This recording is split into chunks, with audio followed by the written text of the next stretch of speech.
Women's work and equality. So last video में हमने मिलानी की कहानी पढ़ी थी और उससे पहले हमने जसप्रीत की कहानी पढ़ी थी। तो इन स्टोरीज को पढ़ के हमें ये पता चला कि हमारे देश में, और सिर्फ हमारे देश में ही नहीं बल्कि पूरी दुनिया में ऐसा होता है कि जो हाउस होल्ड का काम होता है, जो घर का काम होता है, जो केयर गिविंग वर्क होता है और जिनको ज्यादातर विमेन करती हैं, तो उस काम को वैल्यू नहीं दी जाती, उसको बहुत ही कम वैल्यू दी जाती है। और ये किसी एक घर की, एक फैमिली की कहानी नहीं है, ये पूरे वर्ल्ड की कहानी है। ये बहुत ज्यादा ऐसा होता है कि विमेन जो काम करती है, केयर गिविंग के काम हो गए, हाउस होल्ड के काम हो गए, उन्हें बहुत ही कम वैल्यू दी जाती है। It therefore has to be dealt with through actions not just at the level of individual और the family but also by the government. तो क्योंकि ये इतनी बड़ी प्रॉब्लम है तो इसके साथ हम अकेले नहीं लड़ सकते। कि ऐसा नहीं है कि सिर्फ एक फैमिली में इसको ठीक करा जाए या एक शहर इसको ठीक कर ले, बल्कि जरूरत है कि पूरी देश, पूरी दुनिया जो है वो इस चीज पर वर्क करे। तो अगर हम अपने देश की बात करें तो सबसे ज्यादा इंपॉर्टेंट क्या है कि हमारी जो गवर्नमेंट है वो इस चीज को लेकर स्टेप्स उठाए, वो ये इंश्योर करे कि जो विमेन है उसके काम को भी उतनी ही वैल्यू दी जाए जितनी की को दी जा रही है। क्यों? क्योंकि हमारे कॉन्स्टिट्यूशन हमें ये बोलता है कि सभी लोगों को इक्वली ट्रीट करना है। किसी को भी उसके जेंडर के बेसिस पर, उसके कास्ट के बेसिस पर, रिलीजन के बेसिस पर, किसी भी चीज के बेसिस पर उसके साथ डिस्क्रिमिनेशन नहीं होना चाहिए। अब क्योंकि हमारा कॉन्स्टिट्यूशन ये कहता है कि सबको इक्वली ट्रीट करना है, तो ये जरूरी हो जाता है गवर्नमेंट के लिए इंश्योर करना कि उसके देश में विमेन एंड मेन के काम को इक्वली समझा जाए, मेन एंड विमेन को इक्वली माना जाए। बट ये तो किताबी बातें हो गई, ये तो कॉन्स्टिट्यूशन की बात हो गई कि ठीक है, जो कॉन्स्टिट्यूशन है वो कहता है कि सबको इक्वली मानना है, बट कैसा रियल में है? नहीं है। ये दो कहानियां ही काफी है हमें एग्जाम्पल देने के लिए, और हम अपनी रियल लाइफ में भी बहुत सारे ऐसे एग्जाम्पल्स देखते हैं जहां हमें पता चलता है कि विमेन के काम को इतनी ज्यादा वैल्यू नहीं दी जाती जितने की मेन को दी जाती है। तो क्या गवर्नमेंट ने कोई कदम नहीं उठाया इस चीज को ठीक करने के लिए? तो ऐसा नहीं है। गवर्नमेंट ने कदम उठाए हैं ताकि इस सिचुएशन को थोड़ा बेटर किया जा सके, ताकि मेन एंड वुमेन के बीच में जो इनइक्वालिटी है इसको कम किया जा सके। अब जैसे कि गवर्नमेंट जो है वो अच्छे तरीके से समझती है कि जो हाउस वर्क है, जो केयर गिविंग वाला काम है, वो ज्यादातर उसका जो बर्डन है वो विमेन एंड गर्ल्स के ऊपर आता है। अब इसकी वजह से क्या होता है कि जो गर्ल्स हैं वो स्कूल नहीं जा पाती। क्यों? क्योंकि क्या हुआ कि उनके जो पेरेंट्स हैं उन्होंने उनके छोटे भाई बहन की जिम्मेदारी उन बच्चियों को दे दी। कि मान लो कोई 10 साल की लड़की है तो अपने छोटे भाई बहनों को, 2-3 साल की है, 4-5 साल की है, उनको संभाल रही है। तो 10 साल की जो उम्र है वो तो स्कूल जाने की है, बट क्योंकि उसको घर में जिम्मेदारी क्या मिल गई है कि उसको अपने भाई बहनों की देखभाल करनी है, वो उस चीज में बिजी हो गई, उस कारण से वो स्कूल नहीं जा पा रही। तो इस तरीके से बहुत बार ऐसे होता है कि जो विमेन है वो भी बाहर जाके काम कर सकती है, बट अपने बच्चों की वजह से वो बन जाती हैं, घर के काम की वजह से वो बन जाती हैं और वो अपने पैरों पर खड़ी नहीं हो पाती। तो इसीलिए गवर्नमेंट ने क्या किया, गवर्नमेंट ने आंगनबाड़ीज जो है वो स्टार्ट की। आंगनबाड़ीज में क्या होता है कि चाइल्ड केयर सेंटर्स हैं ये, जहाँ पे जो छोटे बच्चे होते हैं उनकी देखभाल की जाती है। वहां पे प्री स्कूल एक्टिविटीज होती हैं कि जो 2-3 साल के बच्चे होते हैं उनसे छोटी छोटी एक्टिविटीज वगैरह कराई जाती है, उनको उनकी देखभाल कराई जाती है ताकि उनके जो पेरेंट्स हैं वो जाके अपना काम कर सकें, चाहे वो मम्मी हो उनके, जो पापा हो उनके, कोई भी जो है वो वहां पे जाके अपना घर से बाहर काम कर सके और उन्हें बच्चों की टेंशन ना हो। बच्चे जो हैं वो उनके बड़े भाई बहनों को संभालने की जरूरत ना हो, बड़े भाई बहन जो हैं वो भी अपना स्कूल जा सकेंगे और जो छोटे बच्चे हैं वो आंगनबाड़ियों में अपने खेलते कूदते रहेंगे। तो इससे क्या होगा कि जो वुमेन है वो भी बाहर जाके काम कर सकती हैं, जो छोटी लड़कियां हैं वो भी स्कूल जा सकती हैं।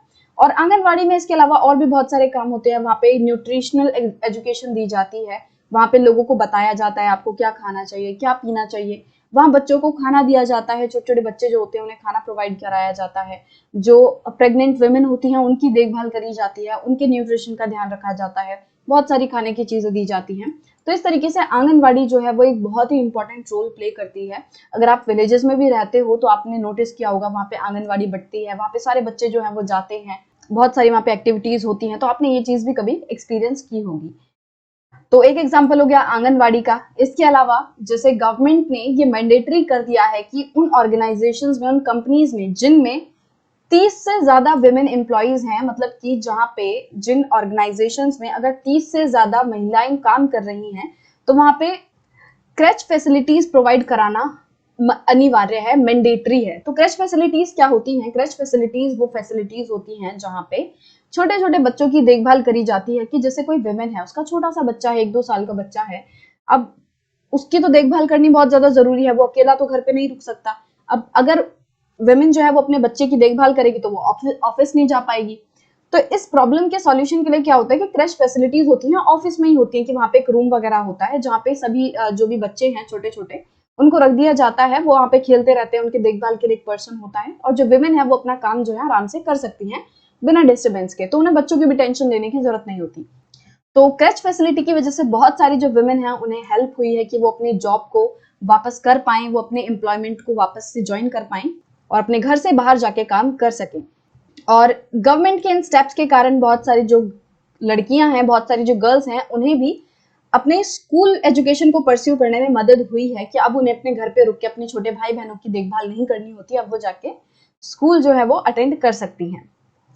सो इस पूरे चैप्टर में हमने देखा कि किस तरीके से गर्ल्स एंड बॉयज की जो परवरिश है, जो उनकी अपब्रिंगिंग है, वो अलग अलग तरीके से होती है। बॉयज को बोला जाता है कि उन्हें एक सर्टेन वे में बिहेव करना चाहिए, गर्ल्स को एक सर्टेन वे में बिहेव करने के लिए कहा जाता है।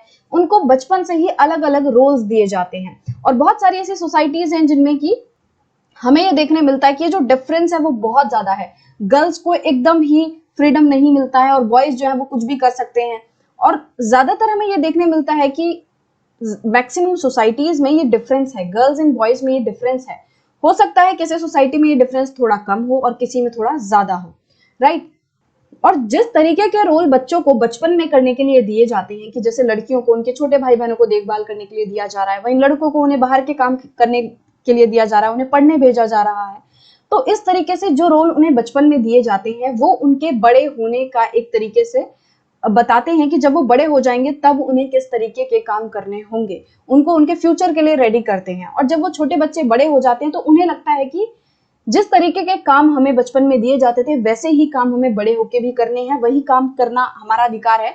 कि जैसे कोई लड़का जो है वो क्या सोचेगा कि खाना बनाना मेरा काम थोड़ी है, वो तो लड़कियों का काम है, हम तो बचपन से देखते आ रहे हैं लड़कियां ही वो काम करती हैं, मैं खाना नहीं बनाऊंगा। तो हो सकता है कुछ इस तरीके की सोच जो है वो बच्चों की बन जाए। और फिर हमने देखा कि क्या होता है कि लड़का जो काम करता है और लड़की जो काम करती है उसके बीच में बहुत बड़ा डिफरेंस माना जाता है। लड़के के काम को बहुत ज्यादा वैल्यू दी जाती है, जो मेन काम कर रहे हैं उस काम को बहुत ज्यादा वैल्यू दी जाती है, वहीं जो ज्यादातर विमेन जो काम करती हैं, हाउस होल्ड का काम हो गया, केयर गिविंग का काम हो गया, उसको वैल्यू नहीं दी जाती, और अगर दी भी जाती है तो बहुत कम वैल्यू दी जाती है। और इसीलिए हमारे लिए बहुत ज्यादा इंपॉर्टेंट है कि हम इस डिफरेंस को कम करें। अपने पर्सनल लेवल से ही हम स्टार्ट कर सकते हैं, हम किस तरीके से छोटे छोटे कदम ले सकते हैं। जैसे कि हम अपने मम्मी के जो काम है, हमारी मदर्स जो काम करती हैं, अगर आपकी मम्मी जो है वो होम मेकर है, घर में काम करती हैं, आपकी देखभाल करती हैं, तो आप अपनी मम्मी की मदद कर सकते हो, आप उनको रिस्पेक्ट दे सकते हो, उनको अप्रिशिएट कर सकते हो कि मम्मी ये बहुत अच्छा है, आपने बहुत अच्छे से किया, थैंक यू मम्मी, आप उनको थैंक यू कर सकते हो वो जो भी आपके लिए करते हैं उस चीज के लिए। और अगर वो कोई अपना काम करना चाहती हैं, अगर वो घर से बाहर जाकर काम करना चाहती हैं, तो आप उन्हें इनकरेज कर सकते हो कि हाँ मम्मी हम आपको साथ देंगे इस काम में, आप जाओ, घर को हम भी संभाल लेंगे, हम मिलके ये काम कर लेंगे। इस तरीके से आपको अपनी मम्मी को, अपनी बहन को, अदर वुमेन्स को रिस्पेक्ट करना है, उनके काम को रिस्पेक्ट करना है, ठीक है। और जो काम मेन कर रहे हैं वो भी उतना ही इंपॉर्टेंट है जितना कि एक काम वुमेन कर रही है, तो दोनों ही काम इंपॉर्टेंट है। ऐसा है नहीं कि भाई अगर मेन बाहर जा रहा है तो अब हम उसको वैल्यू करना बंद कर दें और सिर्फ हाउस होल्ड वर्क को ही इंपॉर्टेंस दें, ऐसा नहीं है। ऑफिस वाला वर्क भी बहुत जरूरी है, घर वाला वर्क भी बहुत जरूरी है, तो दोनों को इक्वली इंपॉर्टेंस हमें देनी चाहिए, ठीक है। तो इस चीज को कम करने के लिए, इस डिफरेंस को कम करने के लिए गवर्नमेंट ने बहुत सारे स्टेप्स उठाए।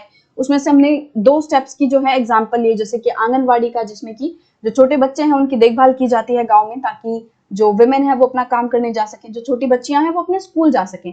इसी तरीके से क्रश फैसिलिटीज जो है वो कंपलसरी कर दी हैं गवर्नमेंट ने, कि जो ऑर्गेनाइजेशंस में 30 विमेन से ज्यादा काम कर रही हैं उन ऑर्गेनाइजेशंस में क्रश फैसिलिटी मतलब जहाँ पे बच्चों की देखभाल होती है, जहाँ पे छोटे छोटे बच्चे जो है वो रहते हैं, तो वो फैसिलिटी होनी अनिवार्य है। ये मैंने आपको पूरे चैप्टर की समरी बता दी, पूरा चैप्टर जो है आपको मैंने जल्दी से समराइज कर दिया, और इसके साथ हमारा जो चैप्टर नंबर 4 है क्लास 7 सिविक्स का वो खत्म होता है। I hope you like this video. I hope you got to learn a lot of things from this chapter, and I hope you will value the work done by women as much as you value the work of men. So we will meet in the next video with a new topic. Till then, take care and bye bye.